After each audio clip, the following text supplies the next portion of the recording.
Hello, I'm Pip, and welcome to the Midwife Pip podcast, the home of expert information and real chats on all things pregnancy, birth, and beyond. Remember, as a podcast listener, you can get 15% off my online courses at midwifepip.com using the code podcast15. Your baby's in your arms, and the amazing manic whirlwind that is motherhood has begun. It's unlikely that sex is top of your priority list straight away or for a little while until it is, and then begins a rush to seek contraception. You're extremely fertile when you've had a baby, and most parents try to leave a little gap between children. A period of recovery is often also recommended for women, as birth really is a massive ordeal on your body. But what contraception can you start post-birth? When can you start it? What is safe with breastfeeding? And what side effects of contraception can we expect? This week, I'm joined by Dr. Helen Lawal, an NHS doctor currently working in contraception and sexual health. She's an established media health expert and TV presenter. And in 2018, Helen also trained as a health coach to support people to create healthier eating habits and to unlock the happiness in their lives. So welcome, Helen. You are a very busy lady, so thank you for joining us today. Almost as busy as you, Pip, by the sound of our chat before. Well, passionate women, what can we do? We just have to fill all the hours, don't we, with the stuff we love? Absolutely. So thank you, because I think this topic, Helen, is a little bit taboo and unspoken about. And I know as a midwife, when I approach this kind of conversation with women, they've literally just had their babies. So it's a little bit like, yeah, I'm not listening to you because I've just had a baby and sex is like a million miles away from what I'm even considering.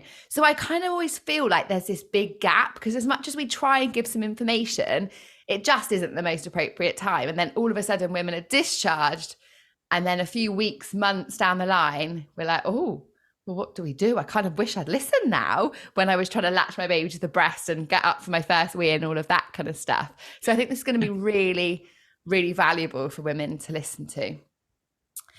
But I wanted to kick off with, once you have had a baby, and as we alluded to, you know, lots of people may wish to have a gap or be recommended to have a gap.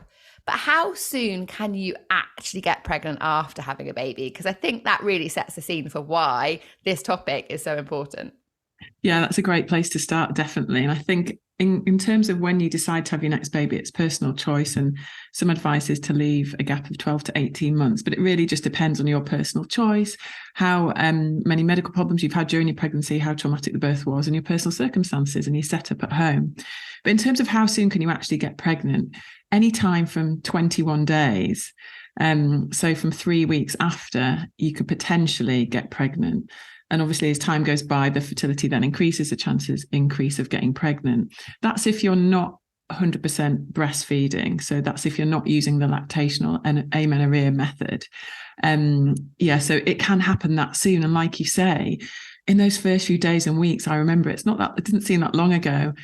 The last thing you're thinking about is having sex, because any spare time you do have, you just want to sleep or do the washing up or, you know, put another laundry load in. And then it gets to the point where I guess when you start to feel that you're ready, and then you don't feel like you have that much time to sort it out. So I think it's useful to think about it before baby arrives and maybe ask some questions about it, then have a rough idea in your mind of which method you may like. And of course, in the postnatal period, when you're actually still on labour ward or before you're discharged, like you say, the midwives might try to speak to you about it, but are you really listening? You know, you've got other priorities at the time. So in that case, it would be a case of seeing your GP once you get home. Yeah, definitely. And it's something that I think if we, like you say, if we plan for it as much as we plan for filling our freezer with food and things like that postnatally, actually, it just takes another decision out of the way, which you just, sometimes as a new mum, the thought of having to process more information or make another choice when you are so tired and learning this whole new kind of role and identity can feel a little bit overwhelming. So having done some of that prior research is a really valuable tip. You sort of mentioned there breastfeeding and that sort of linking into contraception. What is the truth around that? Should we rely on it? Yeah, I'm so glad we're talking about this early on, because it is really important, because I think there's a lot of sort of myths out there around this. So if you are 100% breastfeeding, so you're not expressing, you're not bottle feeding as well as breastfeeding, and you're within 6 months after baby's been born and your periods haven't come back, then some women do choose to rely on that, and that's known as the lactational amenorrhea method, or LAM. And that's got a failure rate of around 2%. So other typical methods would have a failure rate of around 1%. So it's fairly effective, really, if you think about it. But there are some caveats with that. If you are going longer than 4 hours between breastfeeds during the day, it becomes less effective. If the night feeds are stretching out and you're going longer than 6 hours at night, it becomes less effective. If you're giving baby a dummy, or like I say, expressing or topping up with other things, it then becomes less effective as time goes by. But for some women, it may suit them quite well in the first 6 months. Whereas other women may go, I absolutely don't want a baby in the first 6 months. I need something that's 99% effective, not 98% effective. Yeah. No, that's really helpful too. And I guess it's, again, if you are someone who's finding, oh my goodness, it's suddenly becoming really stressful or overwhelming to think about, when was my last feed, and do I now need to be concerned that actually that's a less effective form of contraception for me, then it's probably worth having a chat with your GP, isn't it, to explore what else you can use to kind of take that pressure off. We need lots of pressure taken off as new mums. Yeah, and I guess if you're using that method with the breastfeeding alongside condoms, or you're using the fertility awareness method, also known as natural family planning method, then actually that's going to give you some extra reassurance.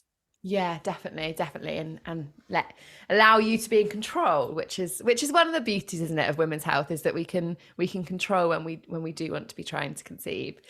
Is there a recommended window of time to wait between a birth and a pregnancy? Now, I know you sort of said that 12 to 18 months, but I guess there's so many variables, isn't there, for each individual within that kind of time frame. Yeah, like I said, it would very much depend on whether you'd had a traumatic cesarean section, how you're feeling mentally and emotionally, but they do say if you get pregnant too soon, that can increase the chance of complications. But I really don't want to worry anyone or make anyone feel anxious who might be pregnant after having a baby recently. I'd be really interested to know what you guys say as midwives to patients as you're discharging them off into the world. Into the ethos. Yeah, again, the same kind of guidance, but it does depend on each woman. And like you say, for some women, they may have an unplanned pregnancy within that time frame, and what we don't want to do is then make them feel like their pregnancy is all of a sudden really high risk, because that's absolutely not the case. In the same way, women that haven't ever had a baby before, so many things crop up. Every pregnancy journey is so individual that I think it's really important that we always steer clear of kind of blanket rules when it comes to labeling different pregnancies. And everyone recovers different, don't they? We could all have a cut on our arm and it would completely recover at different time scales. And birth does cause injury and damage to our body, and everyone is going to recover from that in a completely unique way. So in the same way that someone's body a couple of months post birth may be great and they may feel ready psychologically and physically, other people it'll be years and years and years, and that's absolutely fine. There is just no normal, is there? We're all beautifully unique. Absolutely. And the same applies for contraception, really. When thinking about contraception, we're going to be discussing all the different options you have, but actually it's going to very much depend on your personal health, your circumstances, what your blood pressure is, if you smoke, if you have any medical problems, if you take medication. So yeah, it really is about you and your unique body and your unique set of personal circumstances and health. Yeah, I love that we're all so different. It just sort of makes life exciting. It's great. It's great. So, contraception options. Now, this is a massive question for me to throw to you, but it's probably what everyone listening is wanting to know. So, what are options that are suitable for the postnatal woman in terms of contraception? Yeah, there's loads. I mean, which is great. Yeah, this is exactly. It's great that there's so many different options. Hopefully it means that your listeners can find something that suits them. It very much depends on timing, if you're breastfeeding, and a few other factors. In terms of contraception that you can start at any time after you've given birth. In most circumstances, that would be the implant, the progesterone-only pill, and the injection. So they're all what we call progesterone-only methods. So they have the progesterone hormone in them. So they're safe in that situation if you've had a baby. And of course, remember, it will depend on various things to do with your medical history, and whoever you're seeing, the GP, the nurse, the sexual health family planning clinic, they will go through any risk factors you might have and advise you on whether it's safe for your unique body. The other option is, of course, the coil. And I do coil clinics. That's what I do. I did one just at the weekend. And actually, I saw probably 3 women who'd recently had a baby in the last 8 to 12 weeks who were coming in because they wanted a coil, also known as the IUD, the copper IUD, or the hormone IUD. And that can be a great option for women as well. In terms of timing for that, they can have that fitted within 48 hours of birth. I know that some obstetric departments will offer that to women before they go home, which I think is fabulous if they do that in your area. One less thing to think about. Or 28 days after baby's been born. So there is a period of time in between where we would avoid fitting it. So that's another great option, either the copper or the hormone method. And then moving on to the combined contraceptive option. So when we talk about combined contraception, we mean contraceptions which have both estrogen and progesterone in them. And that addition of estrogen means that we have some extra considerations. And of course, we're talking about the pill, but also the patch and the ring in this instance. So what we say is if you're breastfeeding, and you want to take the combined pill, patch or ring with the estrogen in, you have to wait for at least 6 weeks till it's safe to start. If you're not breastfeeding, you should wait 21 days. And if you have certain risk factors for blood clots, we know that the combined pill can increase your risk factors for blood clots, that's clots in the legs and the lungs. And we also know in the period after giving birth, you can be a bit more high risk for those. So, for example, if you've had a cesarean section, if you're quite immobile because you're not able to walk or move as much, if you smoke, if you've had preeclampsia, or if you've had a big bleed after you've had your baby, then in those situations, we would normally say to avoid the combined contraceptive pill. So those would be the common methods. There's also condoms, female condoms, and diaphragms and caps as well, which can also be used. So loads of options available to us, but it's, I guess, just having that information, those timescales. So for anyone who needs to listen, just rewind that back and listen to that again, which will help with the planning and then sort of thinking about, okay, when do I need an appointment if I'm going to go on this type of contraception or this type of contraception. Can I ask, Helen, why that window between the coils? So either very soon or that was it 21 days later. What's the reason for not doing it in between time? Yeah, well, if you think about the IUD, it's a little device that goes in up through the vagina, in through the opening of the cervix and sits in the womb. And after you've given birth, your womb is very soft, especially if you're breastfeeding. And so there's that period of time where there may be an increased risk of what we call perforation, so of it going through the lining of the womb when we insert it. So it's just about managing those risks and keeping those risks right down and keeping you safe. No, that's really helpful, I think, for people to understand, because sometimes you think, well, why? Surely it's okay if I just have it a little bit early, but actually it's for the best interests of your body, and we don't want extra injuries postnatally. In terms of breastfeeding mums, is there anything that's contraindicated, Helen, or is it just a case of adjusting the timescales because of that estrogen? Yeah, so the combined pill would be the one to sort of double check on. So if you're within 6 weeks of giving birth and you're breastfeeding, we would normally say to avoid the combined contraceptive pill or patch or ring. But actually, there's not much evidence in this area. There's not much evidence on the effect that the estrogen hormone has on breastfeeding. But the evidence that is out there suggests that there are no adverse effects on either the actual process of breastfeeding and the milk production and on baby's growth, for example, and development. So we do think it is safe, but to wait until 6 weeks if that is your chosen method. You could, of course, start the progesterone-only pill in the meantime. I guess the advantage of the combined contraception is that you can actually control whether you have a period or not. So you can tricyclic your pill packets back to back so that you actually don't have a period for a few months, which it might be the last thing you want to have to deal with after you've given birth. So that's the benefit of the combined pill over the progesterone-only pill. The progesterone-only pill, you can, and some women do have no periods at all, but other women may find they get more irregular bleeding. It's a bit more unpredictable, which can sometimes be annoying. Yeah, definitely. And again, it's where it comes down to that personal choice, isn't it? But it's great that there are so many options available. In terms of access, so I know that working on a labour ward in the NHS is that sometimes, and it's a bit of a Monday to Friday service, there may be someone from a sexual health kind of umbrella of the hospital that comes to the postnatal ward and speaks to women about contraception and may be able to do things like putting in implants or talking about options, prescribing pills, etc. at that point, which is great, isn't it? It makes life so much easier for everybody, and you can answer those questions in a bit of a less rushed environment. But for women that perhaps that isn't available, or they give birth on a Saturday or overnight, and that service isn't around, where can they access contraception, Helen? What are their options, or access conversations with professionals about what might be best for them?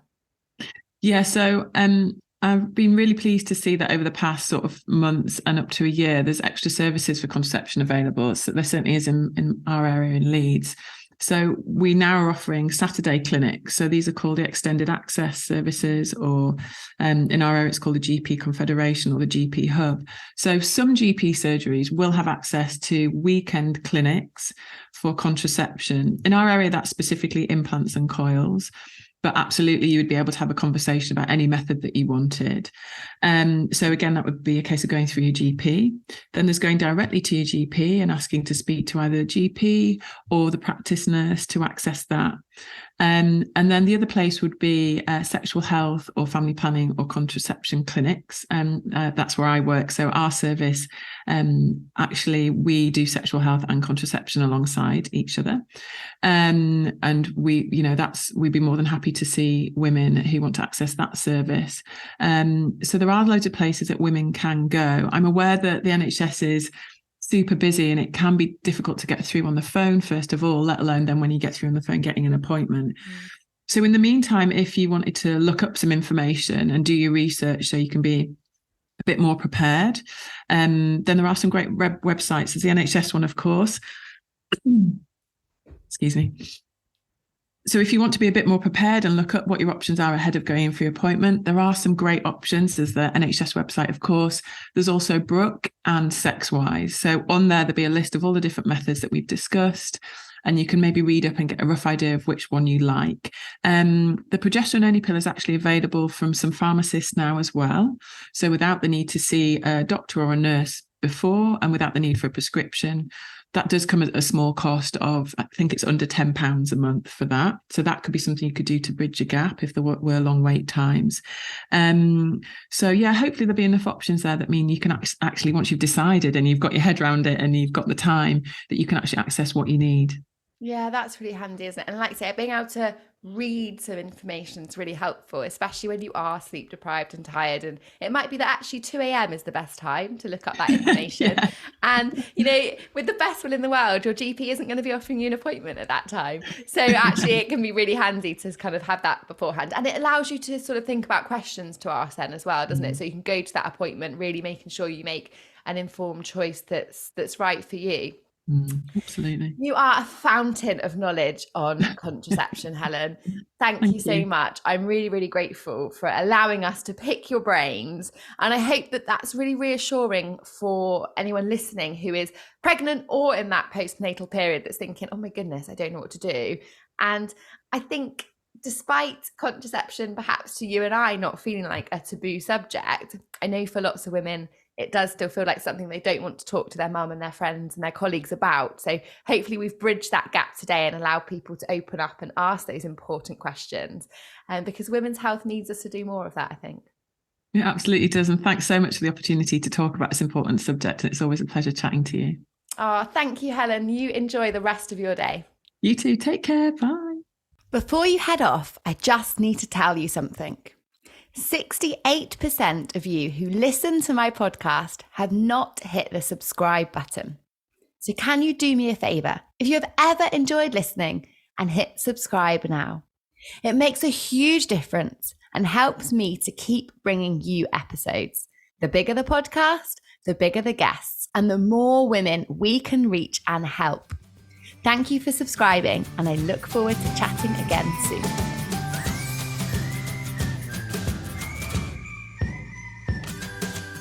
I'm Laura. I'm Lauren. And this is Go Love Yourself. And she went, you're 26? I was like, size 26? Yeah. And she was like, oh, right, that makes sense. This is the show where we're learning to love ourselves a little more and taking you along with us. I grew up never seeing anybody that looked like me, and that made me feel like not part of society, like almost like not a woman, because I just never felt like I fit in. If you've got a relative that is mean about your body, Laura, what do we say to them?